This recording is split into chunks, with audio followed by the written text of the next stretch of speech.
D1 adalah kekuatan atau kepercayaan suatu produk yang memiliki ciri tertentu. Jadi cirinya itu mulai halal gitu ya.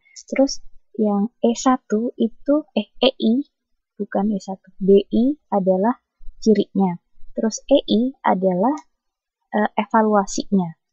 Jadi umumnya besar atau tinggi sukanya itu dikalikan halal dikalikan besar atau derajat sukanya gitu ya. Oke? Paham? Lanjut ya. Oke. Terus yang ketiga, social judgment theory. Ini teori pertimbangan teori pertimbangan sosial. Jadi gimana orang membentuk situasi yang penting bagi dirinya dan tidak ditentukan oleh situasi.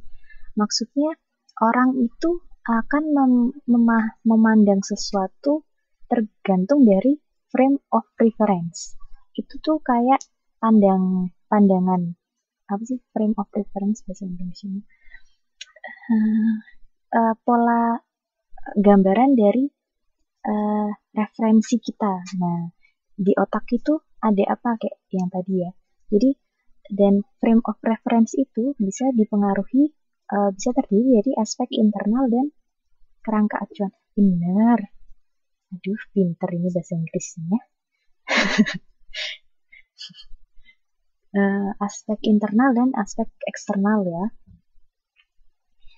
Dan Sarwono lihat modul. Nggak jadi pinter deh. Diralat berarti kalau lihat modul. Nggak pinter.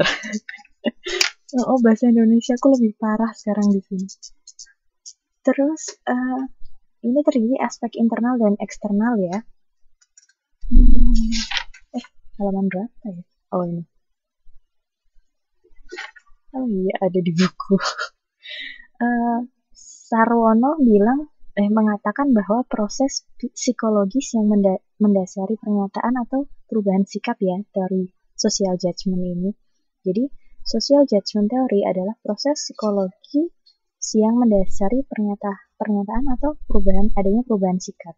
Nah, bisa juga dikatakan sebagai social judgment theory itu sebagai pembentukan skala penilaian. Jadi, norma-norma penerimaan atau wilayah tingkat menerima atau menolak. Jadi social judgment itu juga bisa dilihat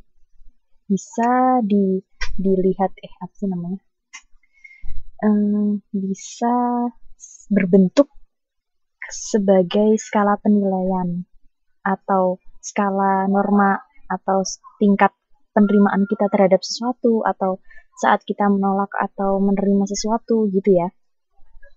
Sedangkan social judgment teori dalam komunikasi pemasaran itu bisa mendekatkan sikap individu atau menjauhkan.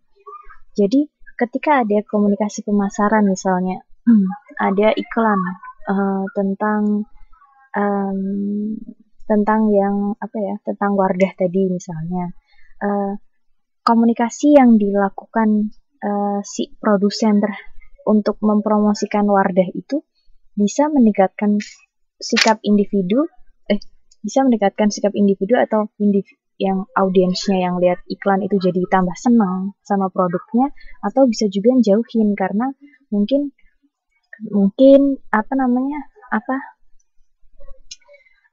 di sini tidak ada kecenderungan rasial ya. Misalnya ya, orang yang mengenal Islam sebagai yang Islam jahat, nggak suka kayak gitu. Nah, mungkin dia ada kecenderungan terus mungkin pilih yang lain aja daripada Wardah kayak gitu ya. Jadi social judgment theory itu tentang seperti itu. Jadi gimana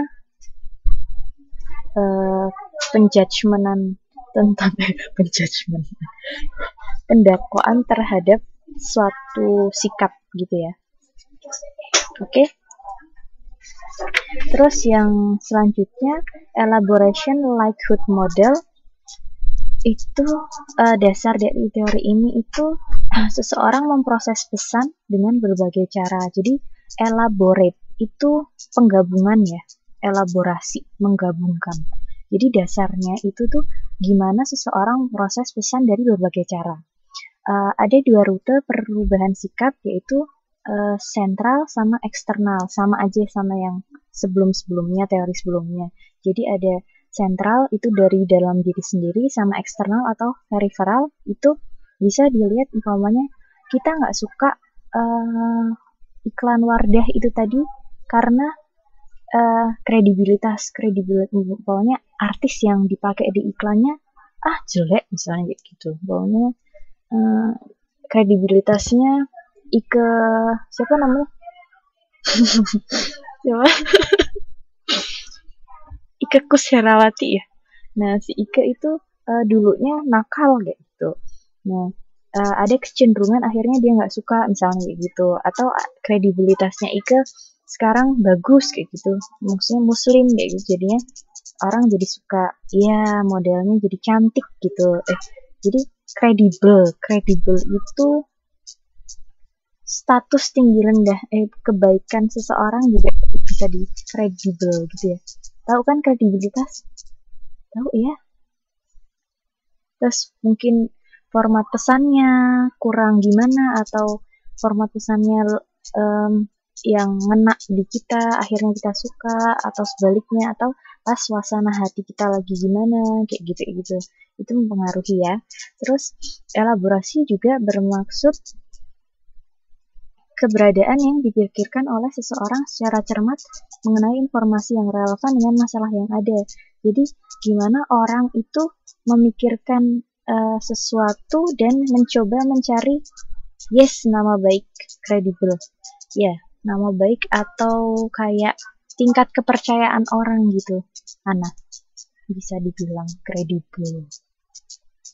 Kayak bawahnya tutor saya gitu, Mbak Ida atau Kak Ida masih sama-sama sekolah, aku nggak, kredibilitasnya diragukan misalnya kayak gitu.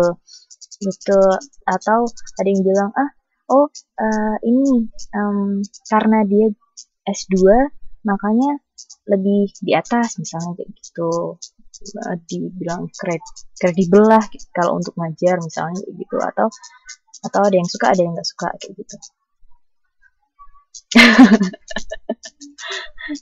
Iya, kualitas diri seseorang gitu. Iya, benar-benar Ineke menjatuhkan keribus. Ya bisa contohnya bisa kayak gitu. Gitu nggih. Terus elaborasi gitu tadi. Jadi bagaimana orang itu memecahkan masalah dia dan akhirnya dia menggunakan informasi yang ada atau relevan untuk menyelesaikan masalah itu bisa itu berkaitan dengan elaboration likelihood model ya. Oke, terus ketiga itu teori inokulasi. Teori inokulasi ini bagaimana imunitas atau kekebalan sikap terhadap perubahan.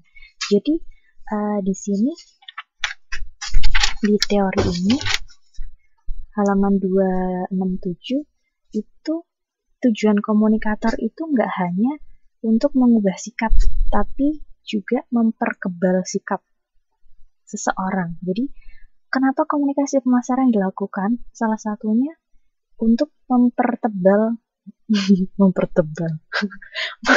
mengebalkan bahasanya jelek banget, untuk menambah keyakinan pemirsa atau target audiens untuk tetap loyal pada produk mereka. Makanya teori inokulasi juga masuk dalam teori yang termasuk di komunikasi pemasaran gitu ya. Marketing. Iya benar. Iya. Jadi gimana semakin tebel gitu, semakin yakin gitu dengan teori dia menguatkan. Jadi si Ino itu menguatkan. Kalau mau nginget-nginget ya besok pas ujian. Ino itu menguatkan, kalau elaborasi itu elaborate itu informasi-informasi yang banyak relevan untuk menyelesaikan masalah gitu ya. Jadi teman-teman kalau ngapalin gitu pakai singkatan-singkatan atau istilah yang gampang biar enak, nggak stres belajarnya ya. Jadi